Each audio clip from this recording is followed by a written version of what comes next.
नमस्कार विद्यार्थी मित्रांनो, सर्वांचं स्वागत आहे वायबीडी अकॅडमी या मराठी एज्युकेशनल युट्यूब चॅनलवरती. मित्रांनो, आजच्या व्हिडिओमध्ये आपण छत्रपती संभाजीनगर वनरक्षक या पदाचा या ठिकाणी जो रिझल्ट येणार आहे आणि जो कट ऑफ किती लागणार आहे त्याच्याबद्दल सविस्तर चर्चा करणार आहोत.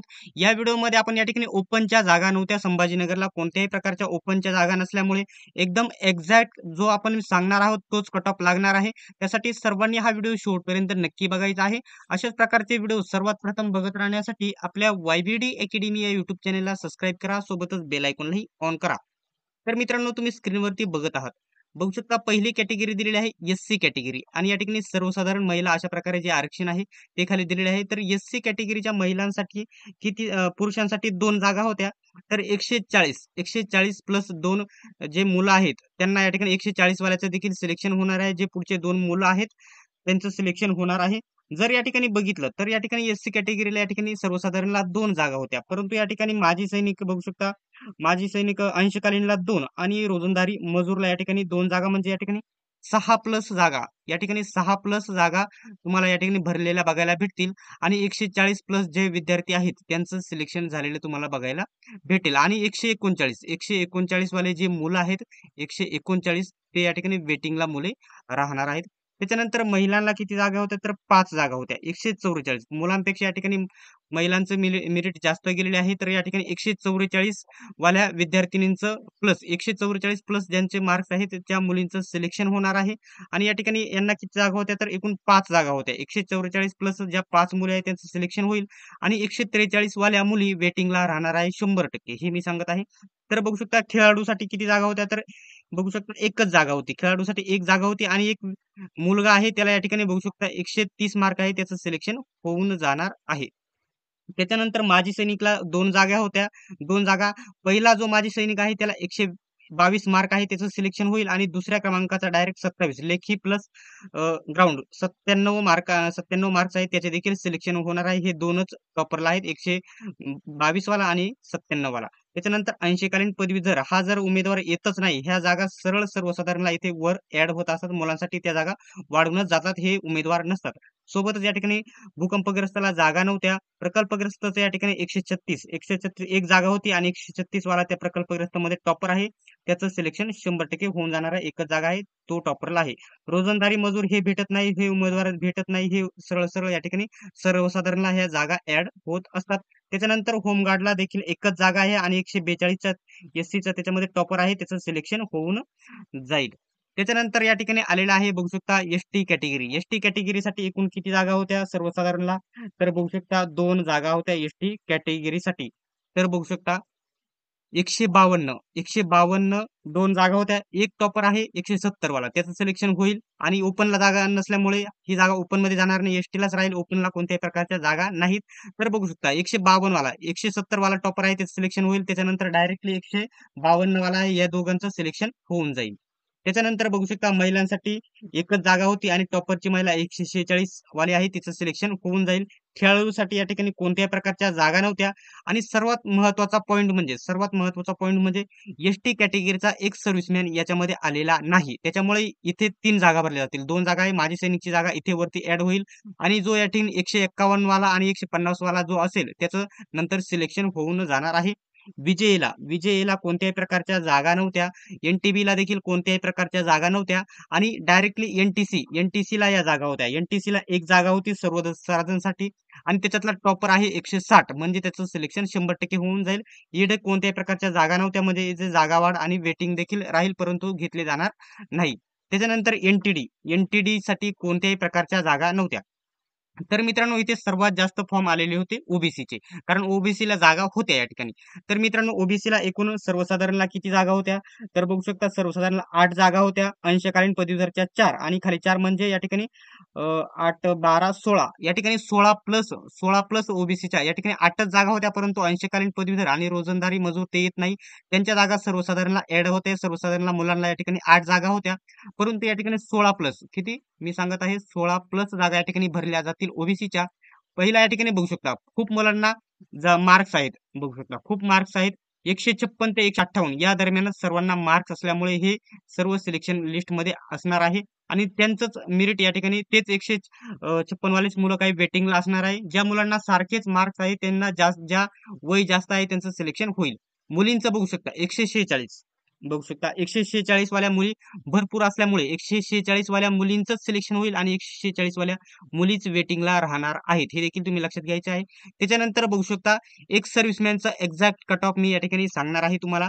बघू शकता एक सर्व्हिसमॅनला किती जागा होत्या तर 6 जागा होत्या. 6 जागा होत्या आणि भरपूर एक सर्व्हिसमॅन ओबीसी मध्ये आलेले आहेत. त्याच्यामुळे या ठिकाणी बघू शकता 117 117 वाल्याचं सिलेक्शन होणार आहे तर 158 156 वाल्याचं सॉरी या ठिकाणी हे खेळाडूचा अगोदर मी सांगत आहे तुम्हाला 1 मिनिट. खेळाडूसाठी 2 जागा होत्या. जर टॉपर आहे खेळाडूसाठी 156 वाला त्याचं सिलेक्शन होईल आणि त्याच्यानंतर डायरेक्टली 117 वाला आहे त्याचं देखील सिलेक्शन होईल. 2च जागा आहेत. त्याच्यानंतर बघू शकता माजी सैनिक. माजी सैनिक बघू शकता टॉपर आहे 126 चा. 126 याचं सिलेक्शन होईल. त्याच्यानंतर 6 जागा आहे म्हणजे 111 ते 126 या दरम्यान जे माजी सैनिक आहे त्यांचं सिलेक्शन होणार आहे आणि 108 वाले 2 माजी सैनिक आहेत त्यांचं या ठिकाणी वेटिंगला राहणार आहेत. बघू शकता 108 वाले वेटिंगला राहणार हे तुम्ही लक्षात घ्यायचं आहे. त्याच्यानंतर अंशकालीन पदवीधर 80 किंवा किती देखील कमी मार्क्स आले तरी सिलेक्शन होईल आणि हे येत नसतात. त्याच्यानंतर बघू शकता हे आहे भूकंपग्रस्त 119 एक जागा आहे भूकंपग्रस्त आणि 119 चा मुलगा आहे त्याचं सिलेक्शन होऊन जाईल. त्याच्यानंतर प्रकल्पग्रस्तला किती जागा आहेत तर बघू शकता 2 जागा आहेत. त्याच्यामध्ये टॉपर आहे 154 चा टॉपर आहे त्याचं सिलेक्शन होईल आणि त्याच्यानंतर 138 वाला मुलगा आहे त्याचं देखील सिलेक्शन होईल आणि दुसरा मुलगा देखील 138 वालाच आहे त्याचं देखील तो वेटिंगला राहील. म्हणजे ह्या दोघांनाही 138 मार्क्स आहेत. परंतु सिलेक्शन कोणाचं होईल? ज्याचं वय जास्त आहे त्याचं सिलेक्शन होईल आणि ज्याचं कमी आहे तो वेटिंगला राहील. हे समजून घ्यायचं आहे. रोजंदारी मजूर या ठिकाणी जागा होत्या परंतु या सर्वसाधारण जागा वर ऍड झालेल्या मला बघायला भेटतील. ते आले येतच नाही जवळ ते नसतातच. ठीक आहे. होमगार्ड या ठिकाणी किती जागा होत्या 2 जागा होत्या. पहिला टॉपर आहे 154 वाला त्याचं सिलेक्शन होईल. 2 नंबरला आहे 152 वाला त्याचं देखील सिलेक्शन होईल आणि तिसऱ्या क्रमांकाला 148 वाला आहे तो वेटिंगला राहणार आहे. हे लक्षात घ्यायचं आहे. ठीक आहे. त्याच्यानंतर एसबीसी कॅटेगरी आहे. कोणती कॅटेगरी? एसबीसी म्हणजे विमाप्र. एकूण 2 जागा आहेत. 2 जागा आहेत त्या ठिकाणी बघू शकता. 2 जागा असल्यामुळे पहिला टॉपर आहे 142 चा त्याचं सिलेक्शन होईल. दुसरा आहे 140 चा त्याचं देखील सिलेक्शन होईल आणि 140 वालाच उमेदवार वेटिंगला राहणार आहे. कारण या ठिकाणी हे समान मार्क्स आहे आणि 2च जागा आहेत.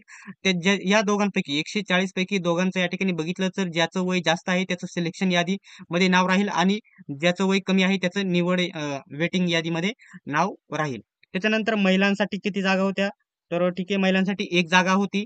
तर बघू शकता 137 वाली महिला टॉपर आहे आणि 125 वाली जी महिला आहे ती वेटिंगला राहणार आहे. ठीक आहे.